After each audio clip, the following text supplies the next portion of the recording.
Assalamualaikum warahmatullahi wabarakatuh. Nama saya Mutmainatul Rizkia dari Prodi Manajemen Dakwah, Matkul Logika. Di sini saya akan menjawab pertanyaan UAS tentang logika. Pertama yaitu, kapan manusia menggunakan logika? Jawabannya yaitu, kemampuan logika alamiah manusia ada sejak lahir.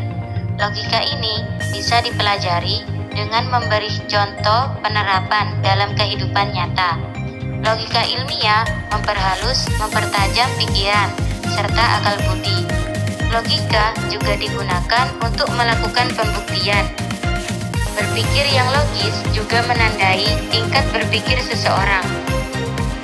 Logika dapat juga membantu seseorang berpikir secara logis, sehingga dapat membedakan antara kebenaran dan validasi. Sehingga dengan menggunakan data juga untuk membuat kesimpulan, menjadikan seseorang lebih bijaksana dalam mengambil keputusan dan dalam bertindak. Kedua yaitu, kapan manusia menggunakan logika deduktif dan induktif dalam kehidupan sehari-hari? Jawabannya yaitu, dalam kehidupan sehari-hari kita bisa menggunakan penalaran induktif dan deduktif. Contohnya yaitu, ketika kita mengetahui bahwa ada buku dan pulpen yang jatuh ke bawah. Berikut adalah contoh penggunaan penalaran induktif dan deduktif pada kasus tersebut. Penalaran induktif, kita akan menyimpulkan bahwa semua benda yang ada di dunia akan jatuh ke bawah. Sedangkan logika deduktifnya yaitu, dikarenakan semua barang itu jatuh ke bawah, kita akan berasumsi bahwa benda yang kita bawa di tangan sekarang itu akan jatuh ke bawah. Contohnya adalah telepon genggam yang kita bawa juga akan jatuh ke bawah jika kita menjatuhkannya.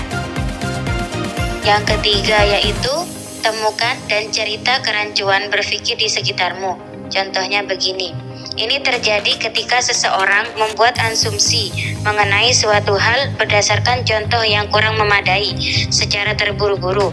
Contohnya, dalam sebuah kelompok, lebih dari 2 orang mengatakan bahwa mengikuti tahfidz itu sulit untuk diikuti. Dengan begitu, anggota kelompok lainnya akan beranggapan serupa mengenai bahwa tahfidz itu sulit. Padahal, pengalaman dari orang yang mengikuti tahfidz di kelompok tersebut tak cukup untuk dijadikan dasar penarikan kesimpulan tersebut. Hal yang keempat yaitu, jelaskan secara logika. Kalian cocok di kuliah di Prodi MD Kiai Syarifuddin. Jawabannya, saya cocok berada di Prodi Manajemen Dakwah ini karena saya ingin mempelajari ilmu manajemen sekaligus berdakwah. Nah, adapun alasan saya untuk memilih jurusan manajemen dakwah ini adalah sebab jurusan ini memberikan pembelajaran bagaimana berdakwah yang baik sekaligus melakukan manajemen untuk menjalankan sebuah lembaga atau suatu organisasi dengan baik. Mungkin cukup ini yang bisa saya jawab. Wassalamualaikum warahmatullahi wabarakatuh.